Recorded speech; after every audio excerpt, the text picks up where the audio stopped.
It's time to get Jim a younger woman and divorce that useless daughter-in-law. He can then have an heir in this way. No, that could be challenging given Jim's age. Isn't it preferable to marry Karen off as soon as possible so that she can have children? That could be a wise decision. My in-laws were having a startling conversation, not realizing that my daughter Karen and I had come back home. Putting aside the notion of Jim and I getting divorced, it seemed inconceivable to consider Karen as nothing more than a tool. My in-laws are people who would do anything to protect their own interests, and they treat me like a maid, thinking it's their rightful privilege. They have no idea how much I've struggled to support Jim and his parents. I could have endured it if it were just me, but the thought of them using my precious treasure, Karen, as well, was something I could no longer overlook. I held Karen's hand, who was quietly trembling next to me, with conviction. Looking up at me, Karen nodded strongly, and I made up my mind to fight back. My name is Ellie, and I'm a 45-year-old working mother. I work part-time at a design firm on a regular basis. My daughter Karen is a lovely 10-year-old girl, and we live with my in-laws. They run a small company, and my husband Jim works as the second-generation president. Though they hold the title of officers, the real power in the company lies not with Jim, but with his parents. We run a business, so we're not short on money. Could you quit your job and focus on the house? At the beginning of our marriage, Jim asked me this, and I quit the company I had worked at since graduating college. I had a solid track record working as a designer at a reasonably sized design office. So when I left, everyone said it was a waste. But it's for Jim. He's busy with the company, so I have to support him from now on. Naive as I was, I genuinely believed that I was going to be a good wife for Jim. But the reality that awaited me was unimaginable. Being short on money, and because my in-laws' house was conveniently attached to the company, we started living with them from the beginning of our marriage. That was a mistake. I'll leave the breakfast to you, and the laundry and cleaning too. We're working, unlike you, so we don't have time for household chores. On the first day of living together, my mother-in-law, Jane, dumped a ton of household chores on me. At first, I obediently complied, thinking it was my duty as a daughter-in-law. What's this omelet? I like mine with cheese. Make it again. My father-in-law, Bob, would always complain about my cooking. Ellie, there's a stain on this shirt. You're not planning on making us wear this, are you? Wash it again. Jane would scream at me over trivial things. Household chores are tough. What are you talking about? We have it much harder than you. Ellie, I wish you could take our place. Jim wouldn't even try to understand my hardships and kept saying selfish things from the beginning of our marriage. All three of them treated me like a convenient maid. Despite this, I never thought of divorcing Jim and continued to endure this harsh married life. Looking back, I was probably brainwashed by Jim and his parents. However, after my daughter Karen was born and I started to think about her happiness, I began to have a few doubts about my life. Is this really okay? While thinking such thoughts, I continued to silently perform my household duties. I would wake up earlier than anyone else to prepare breakfast, wash a mountain of laundry, and hang it out to dry. Good morning, Mom. Good morning, Karen. Thank you for today as well. Lately, Karen has been helping me with the chores, which has been a great help. The usual scene is my in-laws and Jim finally waking up and starting to eat breakfast after I finished hanging the laundry. The dishes remain on the table even after they finish eating. I clean up, see Karen off, and hurry to get ready for my part-time job. After giving birth to Karen, Jim said he wanted me to work outside again. I used my previous experience to work at a design office. The company's earnings alone aren't enough. But even after I started working outside, they wouldn't help with the household chores. When I returned from my part-time job, I quickly bring in the laundry, finish preparing dinner, and then help with the company's paperwork. It seems they can't even afford to hire an office worker. Of course, I don't get paid for my work. I stay up the latest at night doing household chores before I can finally go to sleep. I'm so tired. Day after day, fatigue accumulates in my mind and body, yet I have no idea how to change the situation, and life goes on, as usual. Exhausted, my body finally reaches its limit. I'm feeling dizzy. One day, at my part-time job, I was struck by severe dizziness and collapsed. The panicked staff took me to the hospital. It's due to fatigue, the doctor told me. Let's start with an IV and see how you feel. Lying in bed, I watched the IV drip, feeling detached. I sent the staff member who accompanied me home first. I felt bad for making them stay. Right, I need to contact Jim. It was past noon when I collapsed, and even after treatment, I wouldn't make it home in time for dinner. Clearly, this lifestyle caused my collapse. Hoping Jim would rethink and share the household duties if he knew I had collapsed, I called him.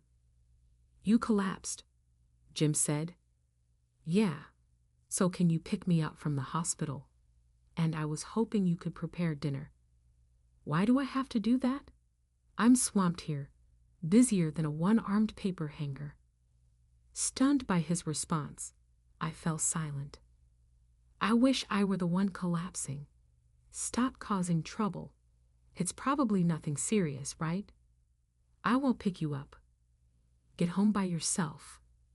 Bye, and get something for dinner on your way. Without waiting for my reply, he hung up.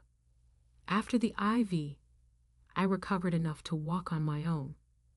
Suppressing the urge to cry, I bought dinner for everyone at the supermarket on my way home. "Mom, what's this? Takeout? It's unusual." "Actually, I was at the hospital until just now. Are you okay?" Only Karen was concerned and worried after learning I had collapsed. The in-laws complained about the taste being too strong or the food being bad. Jim just ate in silence. Following my hospitalization, I had several late nights due to certain circumstances.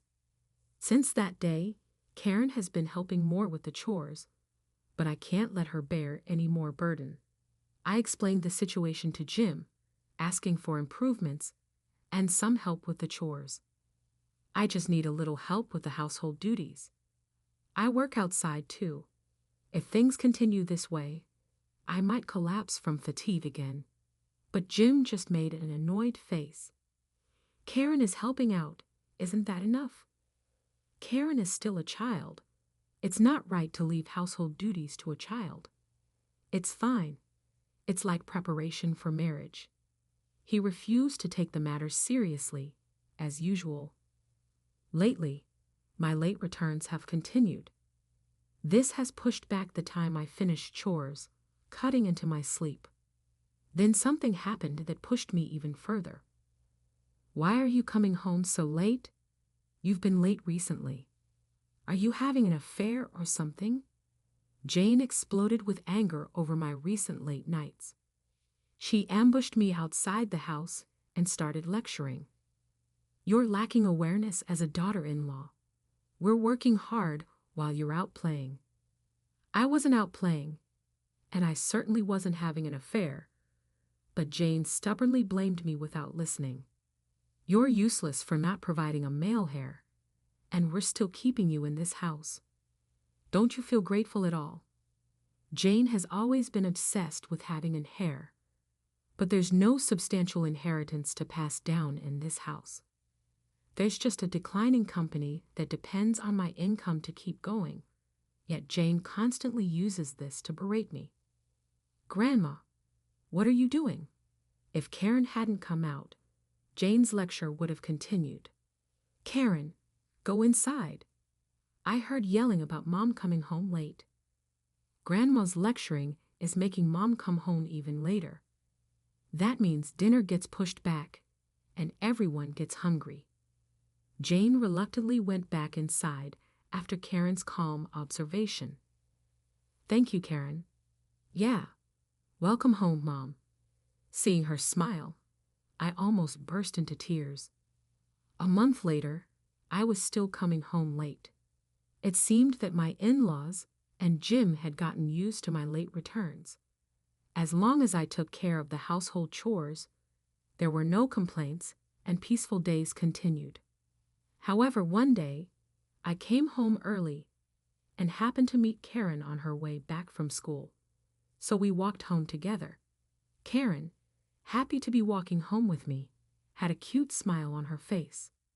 Upon arrival, I quietly opened the front door. Making noise would get me yelled at by the in-laws. Out of habit formed over many years, I was about to head to my room with Karen when I overheard this conversation from behind the closed living room door. "Let's divorce that useless daughter-in-law and have Jim marry a younger woman. That way, he can have an heir." No, with Jim's age, that might be difficult." "Oh, come on. Jim is still young. Plus, as the company's president, he'll have women coming to him, right? Anyone would be better than that incompetent one." Realizing the words useless and incompetent referred to me, I involuntarily stopped in my tracks. I've been verbally abused to my face many times, so I'm not hurt by it anymore. However, what followed, the true feelings of my in-laws, drained all the color from my face.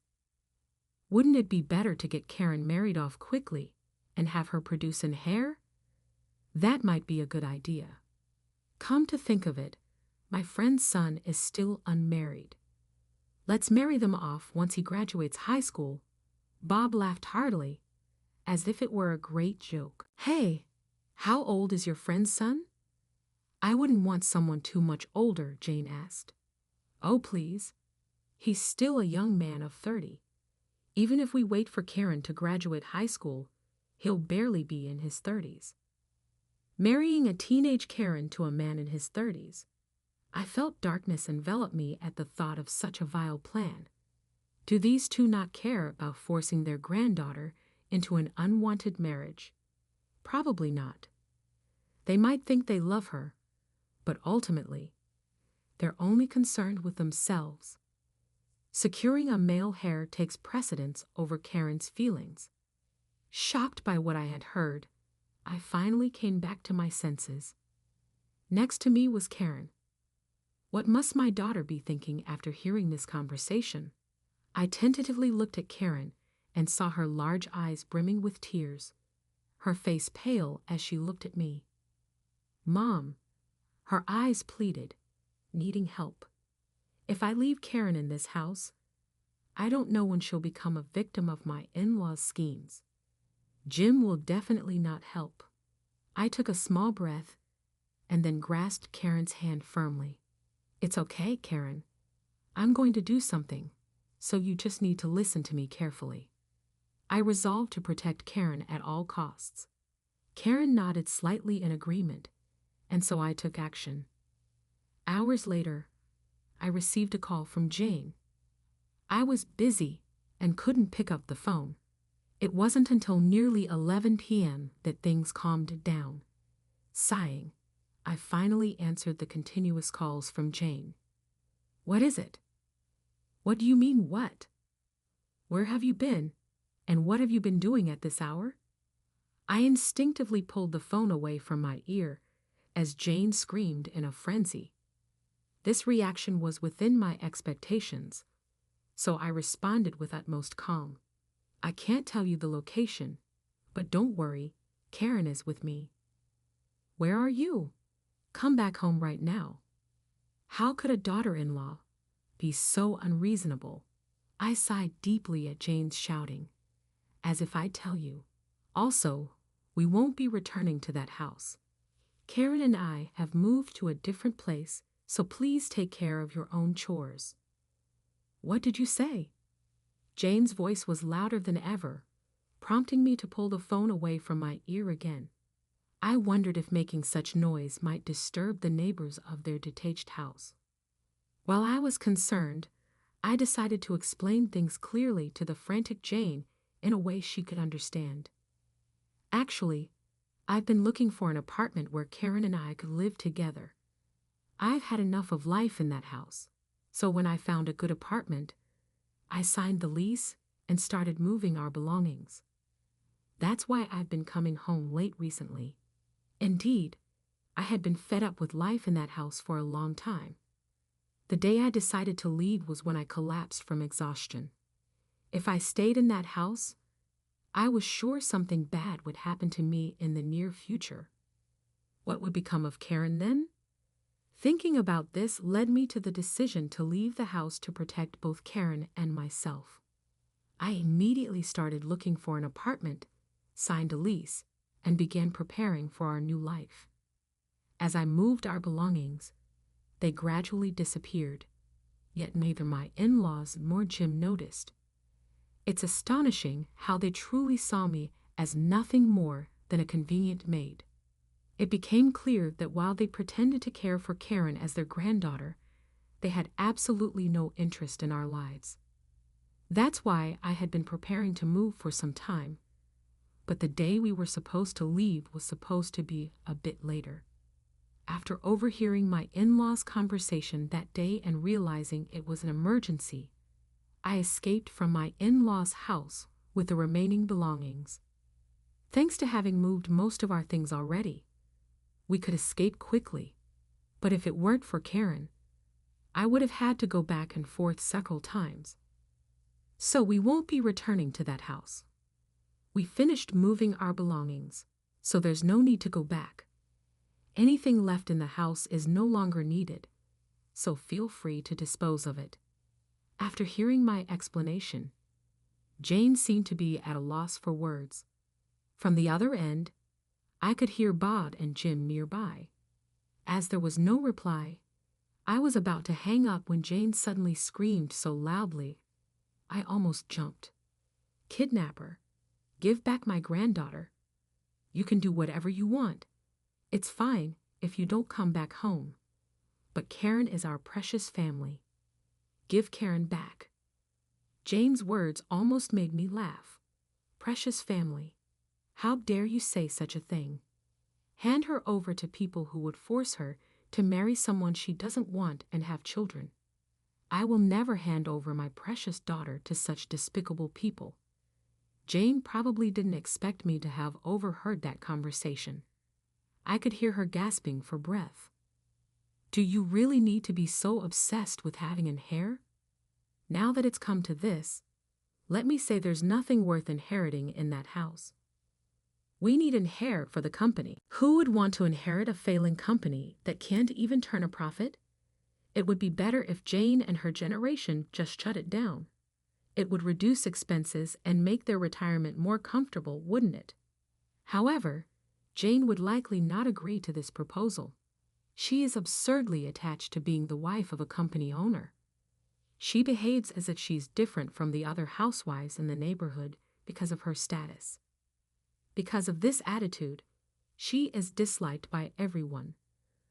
The whole neighborhood keeps their distance, but Jane misunderstands the situation. Everyone's just jealous. Jealous because I'm the wife of a president. Bob, too, wouldn't want to give up the status of being a company owner, determined to keep the business going at all costs. These people value their own appearances above all else. They would sacrifice their granddaughter to protect their pride. While Jim might not be as attached to his current status as his parents, having worked nowhere but at the company makes finding another job difficult for him. Plus, quitting to job hunt would seem too bothersome for him. In essence, all three are selfish to the core. Having lived with them for years, I understand their personalities all too well. I knew they wouldn't agree to my proposal, but I had to say it. A part-timer like you, raising Karen? Impossible. Anticipating this angle, I immediately retorted, a part-timer? What are you talking about? I'm a full-time employee. Since when did you become a full-time employee? My in-laws and Jim, who only cared that I was earning money outside, hadn't noticed at all that I had become a full-time employee. My late returns were partly due to preparing for our new life, but also because I had become busier after becoming full-time. After I collapsed, the president of the design firm offered concern and advice. I explained my entire situation to him, exhausted. Then the president said, "Then I'll formally hire you." It must have been official that I had gained experience as a designer before getting married. Though I was a part-timer, I consistently delivered results, and the president had considered making me a full-time employee. Eventually, it happened. It's not like I left the house without a plan. We may not live in luxury, but Karen and I have enough to get by. So, no worries. Your household might struggle without me, but that can't be helped. If you insist on keeping the company going, perhaps Jane should start working outside. However, Jane has never worked outside that company, and she's already over 70 years old. She doesn't have any special skills or qualifications. Even before considering those, her personality would make it quite difficult for her to find another job. Even if she did find one, I can easily imagine her not getting along with others and not lasting long. I almost laughed at the thought. Jane herself seemed to understand this, as she struggled to find a rebuttal to my words. A useless incompetent like you becoming a full-time employee is impossible. Before I got married, I worked seriously and gained experience. If I hadn't quit, I probably would have been in a decent position at my former company. I still regret quitting my job at Jim's request, only to end up working again because we were short on money. I wish I had planned my life more thoughtfully, but now there's no room for error. It's not just about me anymore. If I make a wrong choice, it could affect Karen's life as her mother. I left that house with that resolve. Then Jane mumbled in frustration, unable to come up with a good response. Finally, she played her last card.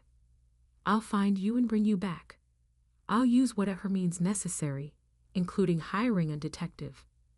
Oh, and I know a lawyer. I'll ask him to sue you as a criminal." But I was so astounded by her half-hearted last resort that I couldn't help but sigh. How exactly does she plan to sue me? And for what crime? The idea that Jane has a lawyer acquaintance is definitely a lie. Looking down on and ridiculing others is second nature to Jane. She's not the type to have a wide circle of acquaintances. Is that so? Actually, I'm living in an apartment managed by my dad, and my brother, concerned about me, lives in the next unit. If you're okay with that, feel free to come by any time. However, Jane scoffed at my words in return. Just because your dad and brother are nearby, what does that change? We have 2 men on our side too. Jane might have completely forgotten about my family. Having treated me like a maid for years, it seems she also looks down on my family. Therefore, I decided to remind Jane about them. My brother is a former Army officer and currently runs a gym. Jim and Bob wouldn't stand a chance against him. Besides, Dad, who manages this apartment, also owns several other properties through his business. He has connections with lawyers. My brother was in the Army until not too long ago, and thanks to his love for physical training, his strength is considerable as he continues to exercise in his own gym. My father, as a businessman, has far more prowess than my in-laws could ever hope to match. Successful in managing multiple properties, he indeed has the financial flexibility and legal connections to support us. In fact, I had already consulted one of those lawyers and was introduced to another specializing in divorce. There were several reasons I hadn't relied on my powerful family until now. A major reason was that I had been in a state of brainwashing while living in that house. Years of living as a maid had become normal to me, and I remained under this influence until the day I collapsed. The most significant reason was that I didn't want to worry my family. When I got married and gave birth to Karen, my family was so happy. They genuinely wished for my happiness, and I didn't want to cause them any concern, so I kept pretending everything was fine. Reflecting on it now, I think I should have sought help sooner. The reasons I didn't divorce Jim were because I was brainwashed and because I thought it wouldn't be good for Karen. I worried that when she considered marriage in the future, being from a single-parent family might cause distrust in her partner. Such thoughts kept pushing the idea of divorce further away from me. However, not divorcing would put Karen in danger. Hearing my in-laws' conversation finally woke me up. As it turns out, my brother, who is married and usually lives elsewhere, agreed to live in the next room temporarily as my bodyguard. His wife was very supportive of this decision. She was actually quite excited about it, saying it was like having a vacation home. Thanks to my understanding family, I can now live here safely and happily with Karen. When I mentioned that I had consulted a lawyer, Jane lost her words again. Then, with a strange voice, she said, "Even if you consulted a lawyer, there's no evidence that we did anything wrong." "Of course," I replied. "I've documented all the harassment I've received from you. These records have already been submitted to the lawyer, and they say we have a strong case if we sue. You mentioned having a lawyer acquaintance, right? Please inform them that we are prepared to go to court for a divorce." I knew Jane didn't really have a lawyer acquaintance, but I provocatively relayed that message. Jane was saying something on the other end of the phone, but I couldn't hear it well. The lawyer I hired was shocked after reviewing the evidence of harassment I had endured. I couldn't believe I hadn't realized sooner how badly I had been treated. But now, I can no longer afford to be a fool. Taking a deep breath, I spoke to Jane with a clear and firm tone. "If you agree to the divorce quietly and hand over Karen's custody, I won't escalate this any further." "Wait, how will we live without Ellie?" I almost let out my anger hearing her still say such things. In fact, my response might have leaked a bit of irritation. Enough. After treating me as nothing more than a convenient maid, using me until I collapsed, and not even offering an apology, do you really think it's okay to continue like this? Let me be clear. You people are not normal. It's beyond being unreasonable. Whatever terrible things happen to you from now on are your responsibility, the result of your actions. Whether you struggle to live or end up homeless, it has nothing to do with me and Karen. No matter what happens, I won't have any sympathy for you. And frankly, I don't care. With that, Jane seemed to finally grasp the reality of the situation. After that, she remained silent, so I hung up the phone without saying anything else. Then, stretching broadly, I looked forward to a free life starting tomorrow. Later, through my lawyer, I demanded compensation from Jim. Jim was quite stubborn, but the threat of "then let's go to court" from the lawyer scared him, and he eventually agreed to the divorce under our terms. Finally, they insisted on meeting me and Karen, under the condition that my brother would be present. We agreed to meet. "Please come back. I finally realized how important you are to me. Jim says so too. Can't we work something out? If you're unhappy with our past life, we can improve. Karen, you want to be with Grandpa and Grandma, don't you? Jane pleaded. Regretting coming the moment they started speaking, I was about to say, enough. But Karen, sitting next to me, interrupted.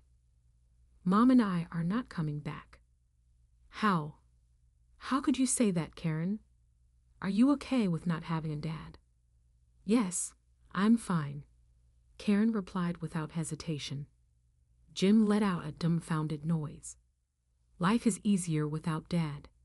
You didn't do anything when Mom was suffering. It's much better without such a dad. Then Karen looked straight at her grandparents and continued, I hate both Grandpa and Grandma. I don't want to be with them anymore. I only came today because you insisted on meeting. I won't come to see you again, even if you beg. Life with Mom is really fun, so please don't bother us anymore. Everyone present was stunned by Karen's clear rejection. Teary-eyed, I hugged Karen, feeling a mix of regret for making my child say so much and admiration for having such a reliable ally.